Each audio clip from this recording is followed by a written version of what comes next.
శ్రీ సాయినాథాయ నమః. శ్రీ సాయి సచ్చరిత్రము 38వ అధ్యాయము. ప్రస్తావన. బాబా వంటపాత్ర.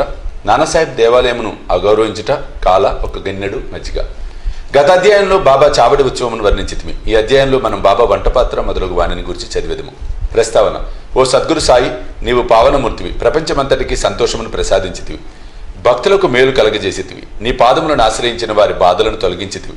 నిన్ను శరణుజొచ్చిన వారిని ఉదార స్వభావుడగుడిచే వారిని పోషించి రక్షించదు. నీ భక్తుల కోరికలు నెరవేర్చుటకు, వారికి మేలు చేయుటకు నీవు అవతరించదు.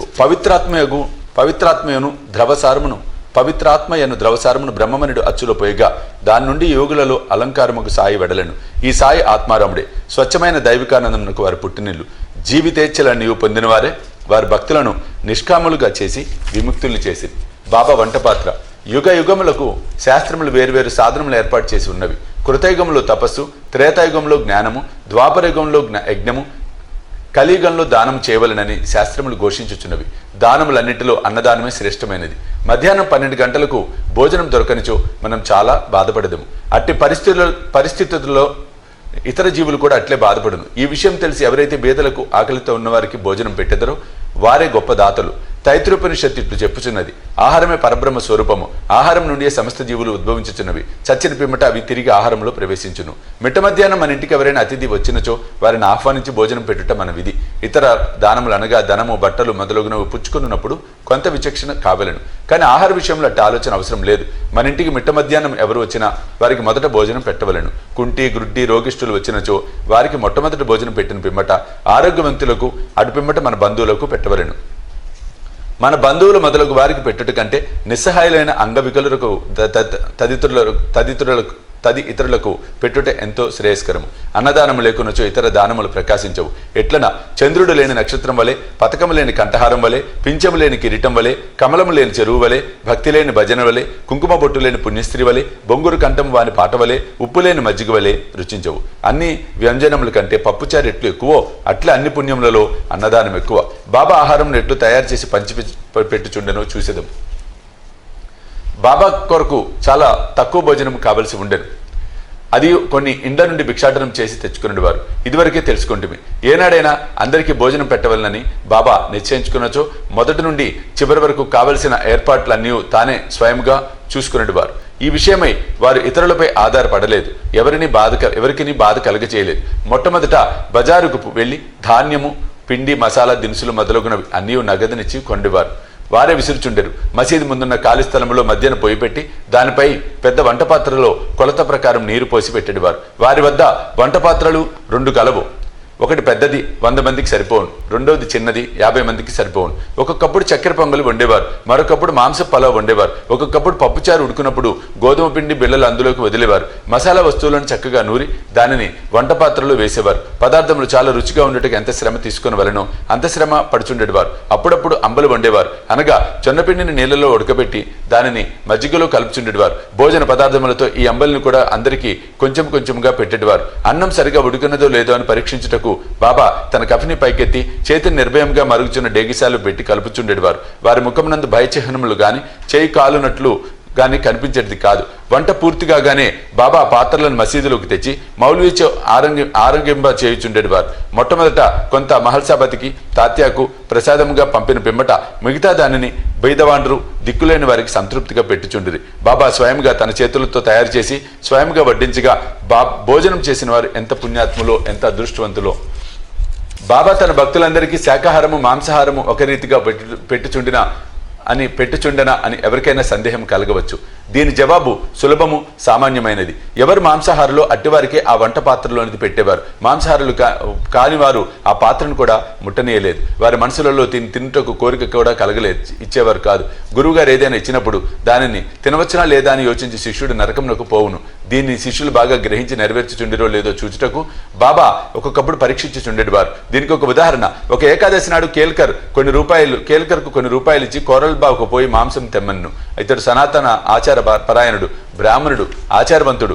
సద్గురువునకు ధనము, ధాన్యము, వస్త్రము మొదలగునవి ఇచ్చుట చాలదనియు, కావలసినది అక్షరాల గురువాజ్ఞ పాటించుటయే అనియు, గురువాజ్ఞానుసారమే నెరవేర్చుటే అనియు, ఇదే నిజమైన దక్షిణ అని, దీనివల్లే గురువు సంతృష్టి చెందురని అతనికి తెలిసెను. కనుక దాదా కేల్కర్ దుస్తులు ధరించి బజారుకు బయలుదేరును. కానీ బాబా అతని వెంటనే పిలిచి తానే స్వయంగా పోవలదని ఇంకెవరినైనా పంపుమనెను. అతడు పాండవును నౌకరును పంపెను. వాడు బయలుదేరటకు చూసి బాబా వాణిని కూడా వెనుకకు పిలిపించి ఆనాడు మాంసం ఉండటం మానుకొండ్రి. ఇంకొకసారి బాబా దాదా కేల్కర్ను పిలిచి పొయ్యి మీద ఉన్న పలావ్ ఉడికినదో లేదో చూడమనెను. కేల్కర్ దాన్ని పరీక్షించకయే సరిగా ఉన్నదని జవాబిచ్చాను. అప్పుడు బాబా, నీవు కండ్లతో దానిని చూడలేదు, నాలుకతో రుచి చూడలేదు, రుచిగా ఉన్నదని ఎట్లు చెప్పితివి? మూత తీసి చూడుము అనుచు బాబా అతని చేతిని పట్టుకొని మరుగుచున్న డేగిసాలో పెట్టాను. ఇంకను ఇట్లనను, నీ చేయిని తీయము, నీ ఆచారం ఒక పక్కకు పెట్టి తెడ్డులో తీసి కొంచెం ప్లేట్లో వేసి సరిగా ఉడికినదో లేదో తెలుసుకొనుము. తల్లి మనసు నిజమైన ప్రేమ జనించినప్పుడు ఆమె తన బిడ్డను గిల్లి ఆ బిడ్డ ఏడ్చినప్పుడు దానిని కౌగిలించుకొని ముద్దు పెట్టుకొనును. అట్లనే బాబా కూడా కన్నతల్లి వలె దాదా కేల్కర్ను గిల్లాను. నిజముగా ఏ యోగి గాని గురువు గాని తన శిష్యునకు నిషిద్ధ ఆహారం తిని చెడిపమని చెప్పడు. ఈ విధంగా బాబా పలావ్ వండుట 1910వ సంవత్సరం వరకు జరుగుతుండేది. పూర్వం చెప్పిన రీతిగా దాస్కన్ బాబా కీర్తిని తన హరికథల ద్వారా బొంబాయి రాష్ట్రంలో వెల్లడి చేశాను. ఆ ప్రాంతం నుండి ప్రజలు తండోపతండములుగా సిరిడి వచ్చుచుండిరి. కొలది దినములలో సిరిడి ఒక పుణ్యక్షేత్రమాయను. భక్తులు అనేక రకముల ఆహారములను బాబాకు నైవేద్యం పెట్టుచుండిరి. వారు తెచ్చిన పదార్థములు ఫకీర్ బీదలు తినగా ఇంకను మిగులుచుండెను. నైవేద్యం ఎట్లు పంచిపెట్టేటి వారో చెప్పుటకు ముందు బాబా సిరిడిలోని దేవాలయములందును అందుండు దేవతల ఎందును గల గౌరవమును చాటెడు నానాసాహెబ్ చంద్రకర్ కలతను తెలుసుకుందుము.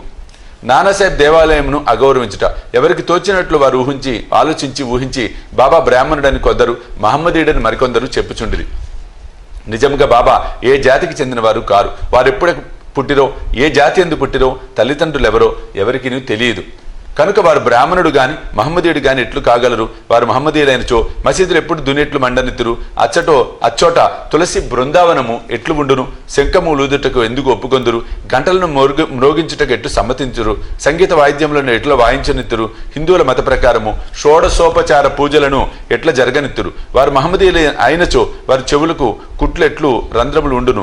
గ్రామంలోని హిందూ దేవాలయములన్నిటినీ ఎలా మరమ్మత్తు చేయించిరి. బాబా హిందూ దేవాలయములను దేవతలను ఏమాత్రము అగౌరవించినను ఊరుకుండేవారు కాదు. ఒకనాడు నానాసాహెబ్ చంద్రకర్ తన షడ్డకుడగు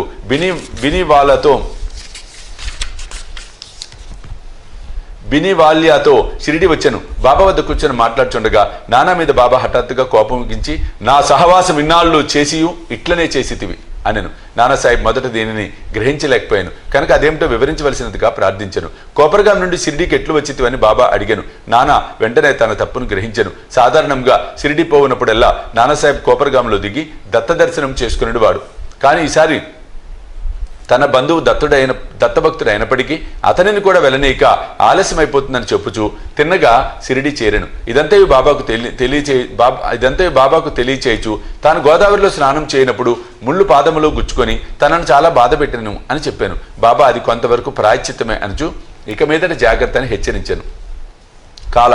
ఇక నైవేద్యం ఎట్లా పంచిపెట్టేవారో చూసేదము. హారతి పిమ్మట భక్తులందరికీ ఊదితో తమ ఆశీర్వాదములు ఇచ్చి పంపివేసిన పిమ్మట బాబా మసీదులోనికి పోయి నింబారు వైపుకు వీపు పెట్టి కూర్చొనుచుండిరి. కుడివైపు ఎడంవైపు భక్తులు పంక్తులలో కూర్చొనుచుండిరి.